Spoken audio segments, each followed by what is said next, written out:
Assalamu alaikum, урматтуу достор, Жалал Абад шаарынын тургундары жана мыймандары. Мына өткөндө мен силерге көрсөткөн Маяковский көчөсүндө, жаңы бактын жанында көчөнү оңдоо иштери жүрүп атат. Мына оңдоо иштери жүрүп атат. Азыр шагал төгүп, трамбовка кылып, эми асфальтыны төшөсөк керек. Ошондой эле өткөндө могул жерди көрсөткөн элем силерге. Бул тротуар. Тротуар деп аталышы бар, бирок тротуар өзү жок. Эми шаарды жетекчилиги суранып кетсек, ушул жолду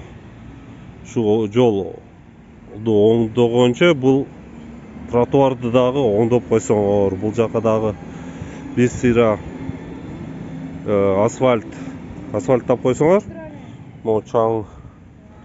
чаң болбой, адамдар машина жолго баспай, ушул тротуар менен басат эле. Намазга барып келгендер дагы ушул тротуар менен басып, мындай жана кылып жүрмөк.